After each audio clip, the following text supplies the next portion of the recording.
I did 4,148 calls yesterday trying to reach to business owners using AI, and today I'm going to be pulling back the curtain and showing you behind the stats, the lessons I've learned, and some of the things you have to be prepared if you want to scale outbound campaigns for your company, whether you're in solar, insurance, mortgage, a lending broker, whatever is the industry you're in. If you're doing outbound dials to generate live call transfers or appointments, you should watch to that video. Now, let's jump straight in. I'm here in the back panel of our AI agent software, which is WellGrow. There's going to be a link in the description below if you want to set it up for yourself. But as you can see, between the 23rd and 24th, we did 4,148 calls, which were 4,106 that were outbound dials, and 42 actually returned the call where our AI agent picked up the call and answered. It cost us 1 cent per dial because a lot of the dials were either errors if we had incorrect numbers. We had a lot that went straight into voicemail, so we couldn't get a hold of the people, but we actually had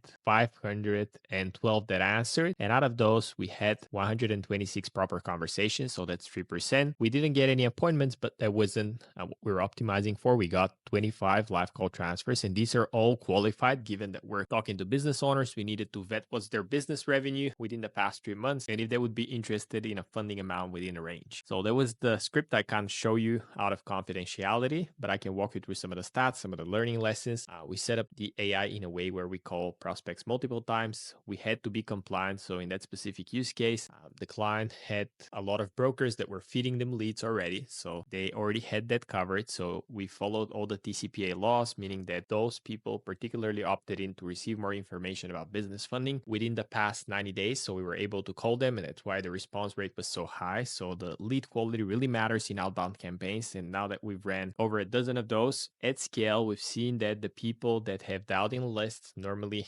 outperform way better people that are just buying low quality lists for $1 or $2 per lead and hoping to get incredible results with. As you can see, we got a lot of voicemails, especially trying to reach to business owners. They normally have some sort of a IVR system or somebody protecting their line. So we got a lot of text backs, and we had a few appointments booked through the text agent as well. So it wasn't just the voice, but we have the system in a way where we do the outbound dials. If they dial us back in, we have the AI answering the calls, pre-qualifying them, and sending them over to a queue in our call center where we have real closers taking on those leads. So let's look at some of the data here. We have contact sentiment, meaning what was the reason that the call ended, and for 1,200 of those, it's unknown. We have neutral, meaning that they weren't either positive or negative, more so just curious. We've got 33 with positive intent, so some of those were appointments, some of them were chat conversations, and obviously the 25 call transfers. And then we had 410 negative sentiment, meaning that a lot of those people weren't interested or they wanted to be opted out of the list. We can see the hang up reasons. We have the voicemail reach for 1,389. We have dial failed, and this is usually either because the line was busy or because they have opted out of that, or simply because they didn't answer the phone, which is the primary reason. Normally our software system flags it up here as dial failed, but it's just no answer, and it bundles up those two. So actually 50% of the calls or even more were no answers. We had to call them multiple times. So out of the 4,000 people that you see here, that's probably 1,000 leads that we've called up to 4 times. And usually we've seen that people answer on the 3rd or 4th call, and a lot of the times they just text back and prefer to communicate that way. So that's something to keep in mind, that if you're doing outbound dials, make sure you have the AI agents linked up to your CRM so you can monitor what is happening with all of the conversations, how things are going. And we had 476 where people actually opted out. I can split out all of the information within the campaigns. For the transfer, I can filter by end reason, so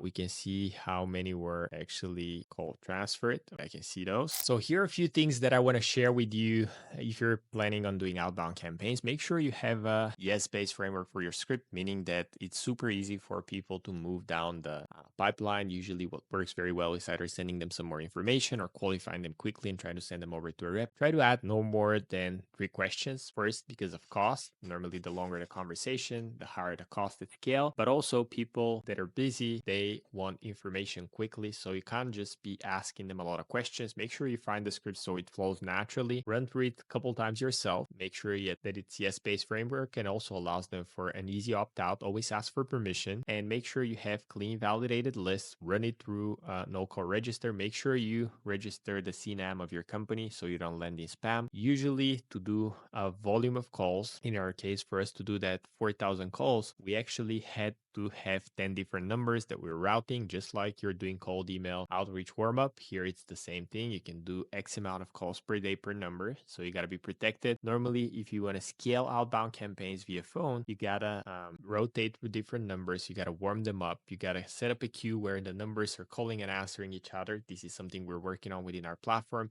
It's not set up yet, so some of the calls are still going to spam, but it's just part of the game, as there's a lot of people that, unlike us, aren't following the TCPA laws, aren't following the regulations, don't have a legal team behind them, and are running more of a shady operation. So they're doing a lot of harmful things to everybody else. But if you stay compliant, actually outbound can produce great results. It's been working great in solar.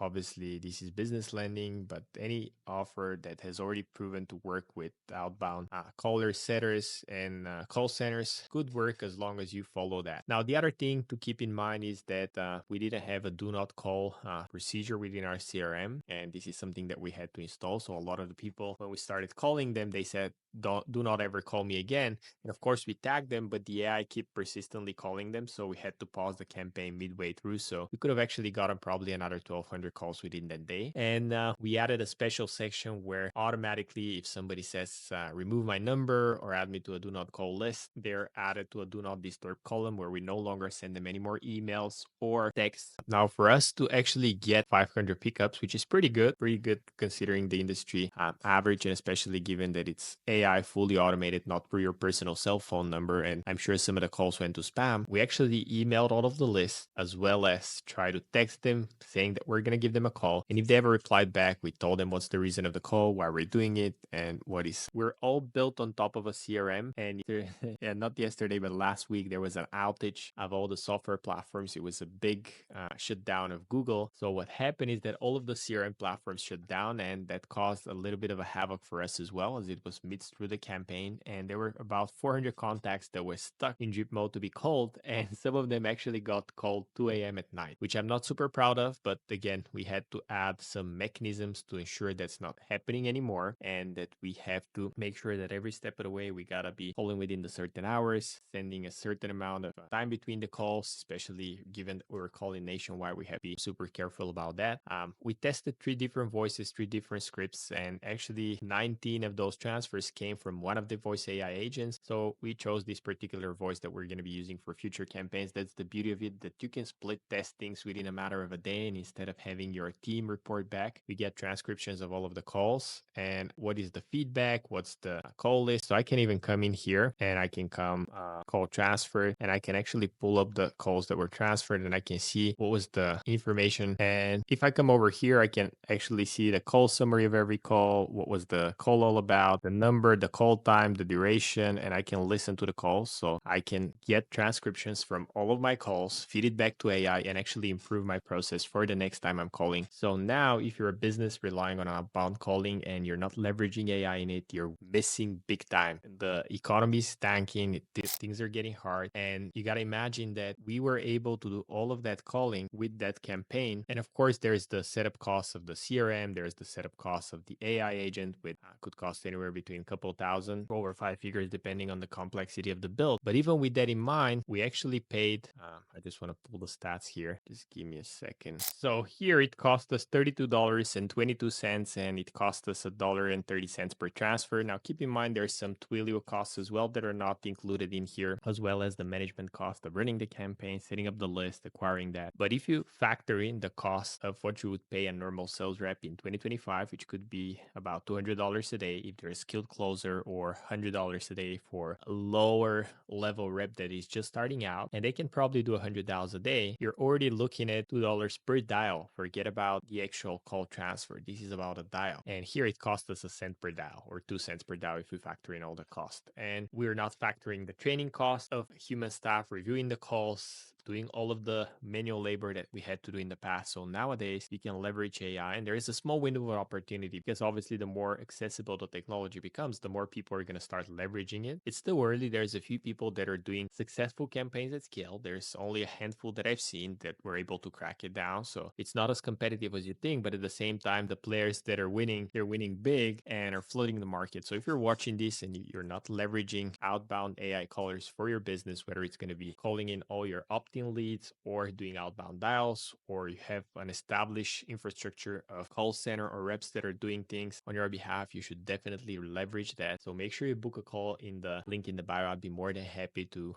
show you what we can do together. And just be mindful, TCPA laws are serious, so make sure you research the state you're calling in. But just to give you some pointers, 90 days opt-ins, they should legally provide consent of you actually being able to call them and send them information, because if you don't, you're going to get some upset people over there. Make sure your script is adapted to the list you're calling. So in this particular case, we were calling multiple lists, so we had different scripts for each and every list, and it was previously dialed in with a human team, so we were already working with a proven formula. We just scaled it up. So yeah, hope you found some value in this video, and if you're interested, I'd be more than happy to show you some of the prompting techniques. I have a few videos on my channel where I show you how to build an AI voice agent, how we're using our platform. Obviously, we've been able to take a lot of the learning lessons from all of the campaigns, inject it into our own AI agent platform that we're now reselling, and you can use it for yourself. At a modest fee, you can build unlimited agents, or if you just see the vision and you want to implement that in your business and you want somebody to handle that for you, we can also do that. Either way, subscribe to my channel, as I'm sharing a lot of the AI automations and things that I find working for myself and the businesses we work with. And obviously there's some wins, some losses. I share everything transparently. So looking forward to seeing you here on my channel, and appreciate you watching.